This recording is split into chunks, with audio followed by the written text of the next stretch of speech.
Trey kept a journal while we were there, and so some of his slides, I don't know if the background has changed, so we can't see Trey's words.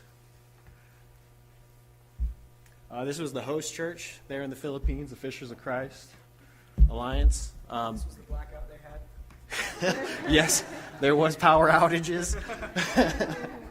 But they took great care of us. They fed us 3 square meals a day. Very grateful for that. They also served as our interpreters the whole time we were there. There it is. So these are Trey's journal entries.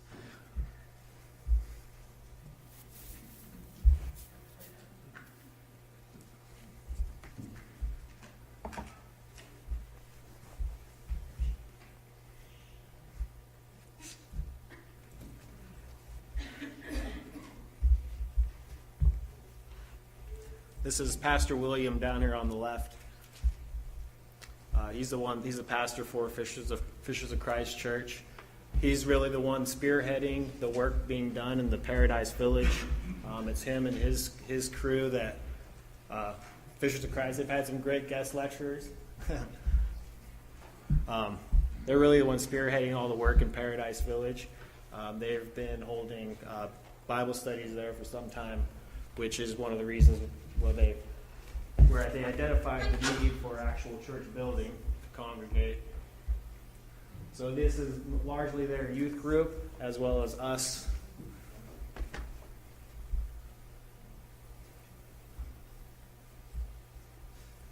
And the youth group, they were our translators during the VBS, so they were a very big help. That was their week off of school, and they spent it with us translating our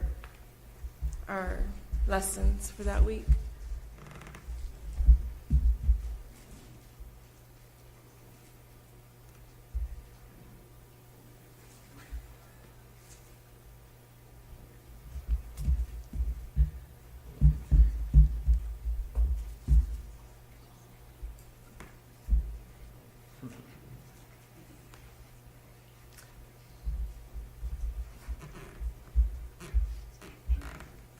So in particular, that's Micah on the left, and he was doing magic tricks, and all of the kids were around and just watching.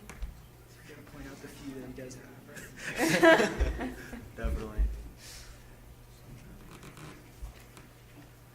So Fishers of Christ Church. We got a chance to meet Mary's brother that she hasn't seen in a long time. That's Tito Ray, Kuya Ray. So that was a blessing. Mm-hmm.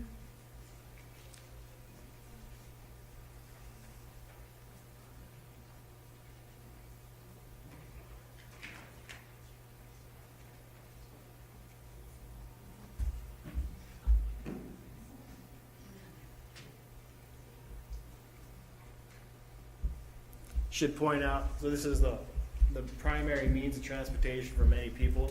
This sidecar and the motorcycle, you can fit 5, 7 people, 9, if you're creative.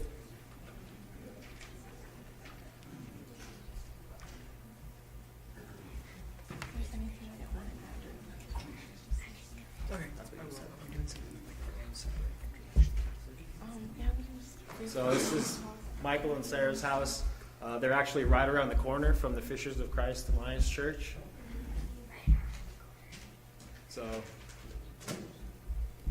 And they have to deadlock all the doors that we have because it's very, see that's a house right there. They have to have bars over everything because their possessions will get stolen if they don't. So this is Navotas itself, where Fishers of Christ is. Paradise Village is a few miles away, but we spent quite a bit of time walking around Navotas, meeting people on the streets, just kind of getting a feel for what their day-to-day lives really look like. Obviously, poverty is a big deal there, and Fishers of Christ Church periodically rallies large food supplies, package it up, and take it out to people. And so that's what we see here is we have bags and backpacks filled with these bags of food, several pounds of rice, the equivalent of top ramen, which is a big delicacy. They're all very appreciative. They'd often show us their houses. Very welcoming, friendly, warm people. Point out right here, a little stamp above the doorway. That's the Census Bureau labeling the residents, meaning that these people have been counted in the census, which is interesting when you see conditions like this. So this is where we did the feeding. This is under the bridge. It's hard to tell because the pictures are so dark under there. But that little ladder there leads up to, so I'm trying to figure out a good way of explaining this. But the way it's built is the bridge is kind of like this underneath, and then they put 2x4s and plywood underneath. So there's about 3 feet of crawl space, maybe, probably more like 2.5 feet. But they live up there, and there's actually families that live right underneath the bridge. And so that's where we did a lot of the feeding when we were out there. So even in these makeshift houses built into the bridge itself, you'll see that Census Bureau stamp, which I thought was really interesting. We also had the opportunity to go to my father's house, which is in a nearby town. 2 of the missionaries that went with us were actually they had actually spent time in the orphanage itself, and they were adopted by people here locally in Idaho. And so they had the opportunity to go back to the Philippines and visit the orphanage where they had lived. That is the entrance to Paradise Village. So on the other side of that canal, that is considered Paradise Village, but it just goes way back, and it's all, pretty much built with trash.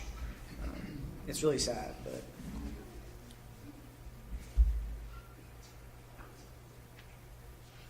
This is one of the main streets in the Paradise Village. Some of the nicer parts of Paradise Village. There's several stores.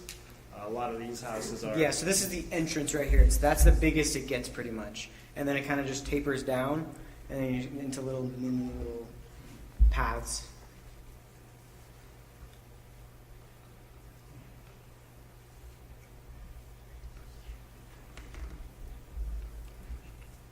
So these are some of the kids that we taught the VBS. We held a VBS there in Paradise Village. You can see the main walkway that we're passing through there on the left. Just trash everywhere. A lot of standing water, open sewage.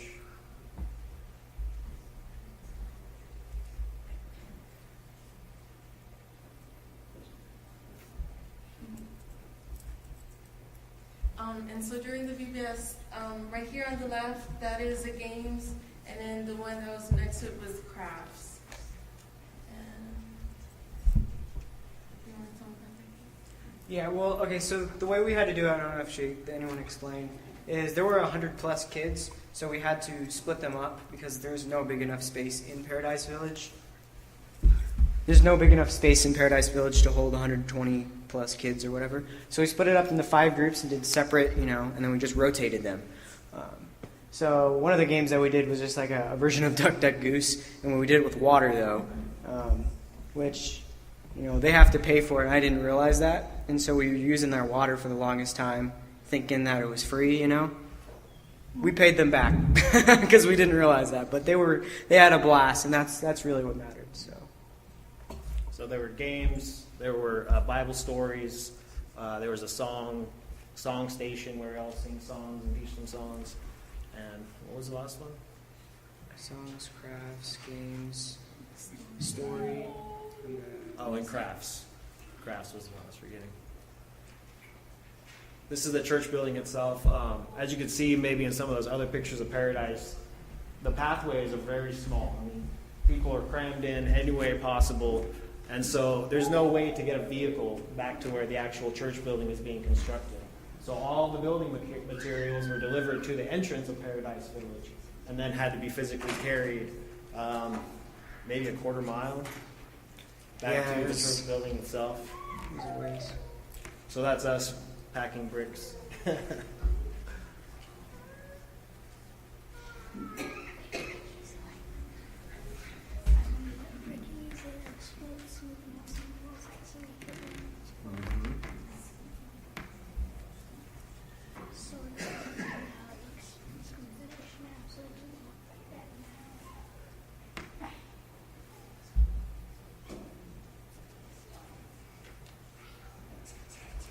So the church building itself it's 2 stories. The ground floor for the congregation. There's a loft upstairs where the minister or the preacher is going to eventually live when they identify a full-time minister, as well as a school classroom where they can teach some of the kids in Paradise Village, the alphabet, kind of basic education. The first service was held there on New Year's Day, if I'm not mistaken. There's Michael and Pastor William giving a lesson.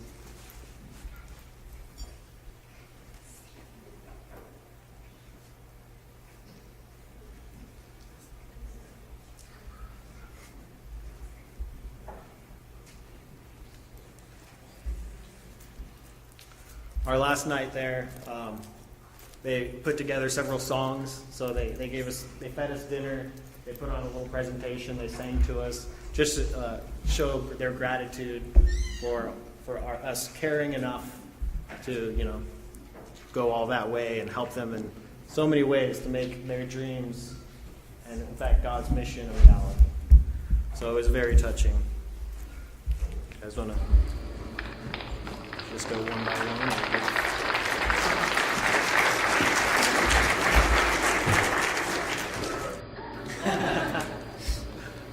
So, I don't know. I guess you want to start? I have notes prepared, so if you want me to start, you guys Go for it. I'm winging it. I wasn't sure how we were going to do this, so I just kind of threw a bunch of notes together. So I got an email, and I was told basically to come prepared for a bunch of questions. Well, 3 questions from Kevin Skidmore. And the first question was, what has God taught you through this experience? And for me, it was really just how blessed we are here, I never, thought of my family as a rich family, but going out there, you know that there's poverty, that's that bad, where there's people like sleeping on the streets, literally, but you don't really connect the two, until you actually go see it, and see people the same age as you, with nothing at all, and so that was really the difference, that, even though I wasn't rich growing up, I still had, necessities, things that I need every day, toilet paper, a sink, anything like that. They don't have these things. So it was really, humbling to see that. I want to tell you guys a story about this guy that that Mike and I saw. So we hired some locals out there to do some of the building on the church because there weren't enough of us, and we don't know. They have an entirely different building system out there. They don't build things the same way we do, because if they did, the typhoon would come and it would just destroy it because the walls aren't, So we had to hire some people out there to help us, in the construction. Well, one day Mike and I went out there to kind of just oversee, make sure everything was getting done, because we had like 7 workers working that day.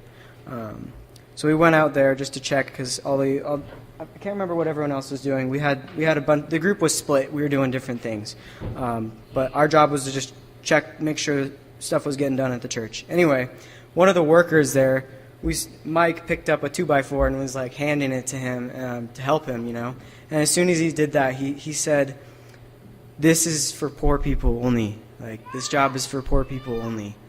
And both Mike and I looked at each other and we're like, "What?" Like, for someone to tell like us 19-year-olds, and this guy was like 26, for him to tell us 19-year-olds, that you can't work because you're rich, that was really, it hit me really, really hard. And so I thought about that I thought about that for a long time, and we ended up helping him anyway. We told him we're the same, we're flesh and blood, and exactly the same. So, but that was one of the main experiences for me. So let's see. The second question, what do you see differently now after the experience? I would say miracles, because like everyday life here, there's miracles if you look for them, definitely. I definitely believe that. But it's harder to see them until you need them, If you need a miracle, that's when you're actually really looking for a miracle. And when I was out there, the environment just pretty much forces you to need miracles every day, to be able to reach these people that are really hard to reach. And so that was one thing that I really saw out there. Third question, how has God worked through you through this experience? I guess he just gave me a chance to be a part of something much bigger than myself. Because, back before I left, it was just a routine of going to work, saving money, going to work, saving money, and then going to work and saving money. And it just kept going. It's the same list over and over again. And then you realize there's a lot more to be done in the world with your life. And so it just really helped me with that. I want to finish off with a scripture, James 1:27. It says, "Pure and undefiled religion before God and the Father is this, to visit orphans and widows in their trouble and to keep oneself unspotted from the world." And that kind of just wraps up my journey to the Philippines. So thank you.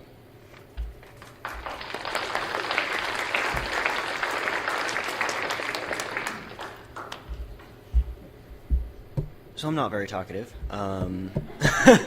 Probably not going to take up half the time he did. So I'm just going to go through a few interesting things I saw and then how it applied to me. So a few kind of lighter notes. Just the overall culture shock. Like, they have these sayings and phrases and stuff like that that they think we use all the time. One of them, the most common one, is "Hey Joe." So you will be walking down the street, and someone will walk past you, and he'll be like, "Hey, Joe," and just because you're white, I mean, they don't see those. They don't see people with white skin very often, and so they'll just be like, "Whoa, hey, Joe, what's up, bro?" So that was kind of interesting, just to kind of see that. A few other things.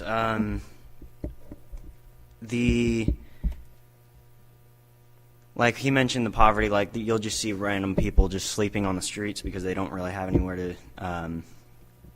else to go. And then there's just, like you'll see people with like these, like they're sleeping on cardboard under like these blankets and stuff like that on the side of the road, and just like you look under and there's just like 5 people in this like square yard of space with like 2 feet maybe of crawl space. So it's really interesting to see that like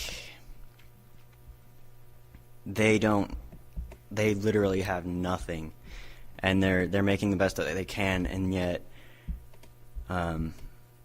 it's just really humbling to see that they are really happy there a lot of the time. I mean, obviously they're not happy all the time. I mean, I wouldn't be. But it's just really cool to see that they're like they still find happiness in a lot of their circumstances. Like they have nothing and they're still just happy to see that there's someone trying to help you, and it's really cool. That, and another thing that struck me was just when we were doing the VBS, like I was expecting, kids, the kids they would sit still and they would intently like listen to you, and it was so different because like I think of kids with like that here, I mean, it's not to say that they don't, it's just they don't have anything to do. They don't have any like entertainment. They don't have anything like that. And so when you come over and you get on the ground dressed like a sheep or whatever, and they're just like all over it. They're so excited that that you're hanging out with them, and yeah, it's really cool how they pay attention and really try to learn as much as they can. It's pretty humbling.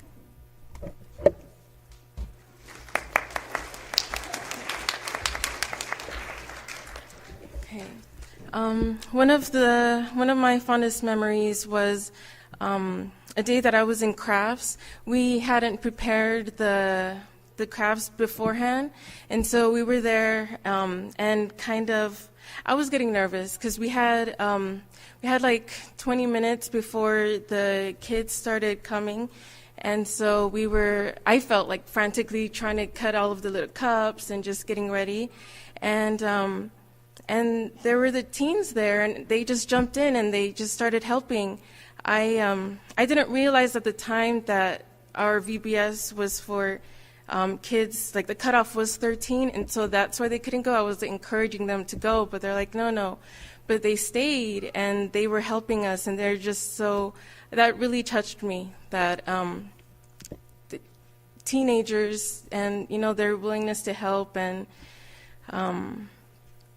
let's see, that, and,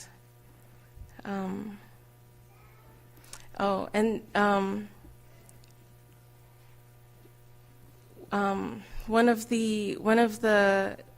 the older ladies, she was helping, like she was there helping too, and I was just like, I made a big point, like, please, we cannot lose the scissors, like, because there were so many of us that it was kind of hard to keep track of things, but in the end, like, we didn't lose anything, and like we had one less pair of scissors, but I think we started off that way. But she was so apologetic, and she was like looking for, that pair of scissors, and I just thought that was really nice that she, like she really cared, and we cleaned up afterwards, and so that was really nice. I think the biggest, what I came away with was, I guess I learned a lot about myself. I was put into a situation like way out of my comfort zone. Before I left, I was very nervous about having to speak in public and to bear my testimony or just to witness. And so the whole time there, I was just nervous and just anticipating that moment, to happen. But I realized that God, He places things when you're ready and not until then. Because, there were several days I was just, one of the missionary leaders, he told us, in the airport, he was like, whatever you do not have any expectations, because the moment that you do, you kill anything of God's plans. And so I was trying not to have that expectation, but in the back of my head, I was just like, when am I going to get the opportunity to, to have a testimony moment or something? And so I was kind of getting bogged down on that, but then I realized that, once I was ready, God gave me that opportunity, and it was a Sunday. That same day, we were asked a couple of days before to share our testimony, and that same day we went to the cemetery. They do what is it called? Dia de los Muertos, and so the loved ones of the dead, they'll go to the cemeteries. It's like this big festival, everyone goes, there's music playing, and then they bring food, and they leave it at their loved ones' grave sites. And on the way there, I was just kind of thinking about, we had a bracelet, which y'all have seen before, but we use those to help share testimonies, what the colors mean. And so I was practicing that on the way there, and so it just so happened that there was one lady who was very curious. She was like, so what are y'all doing? What church are y'all from? And so I took that moment, and with the Lord's help, the Lord presented it to me, and so I went, and I wasn't nervous, and I was at peace, and the whole time I was like, thank you, Lord, it was, I don't know, it just felt very good to what I told everyone later that I really felt like a Christian that day. I've read my testimony and I bared witness, and that was very nice. And so another thing about being taken out of your comfort zone, I realized then, I don't think I prayed that much, to God, and just gave Him all my worries as much as I did. And I'm naturally a warrior, and so I thought, I really felt close to God that time. I was relying on Him, and I could just feel, whenever I was worrying, my stomach was knotting up, and then I would pray, and then it would just go away. And so that really touched me a lot too. And so what has, I think, changed, And so another thing that I learned about myself, I have been going through this like soul searching for a while now, actually, just trying to find like my career path and just like what I'm supposed to be doing. And I see those young, the youth, they are so motivated and just lit up by Christ and just wanting to do good work and just being out there. They all want to be like teachers or missionaries, and they know at such a young age like their call. And so I didn't realize it at the time, but God helped me see that when I got back, I was kind of depressed. Like I kind of felt like I did so much there, and then I came back, and now like I'm still like searching, and yet they know what they want to do. And so I realized that God was showing me that I was being, what's the word? Discontent, I guess. And so I thought what you said today about like praying and making your plans, like pray about it and talk to God about it. And so that's what I've been doing. But yeah, so it's all a process and just working on that. Okay.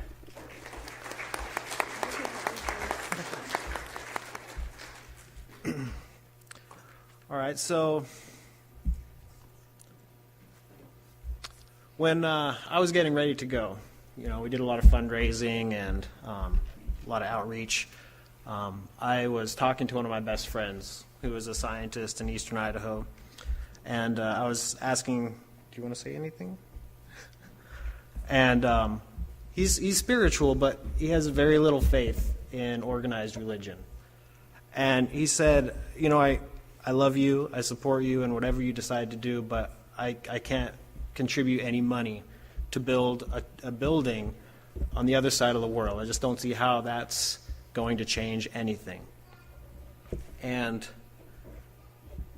I was like, okay. And I prayed about it, and I thought about it. And, I mean, even then, well, let me take a step back, actually. I feel most at peace, I feel closest to God when I'm out in nature. A lot of times that means solitude, tranquility,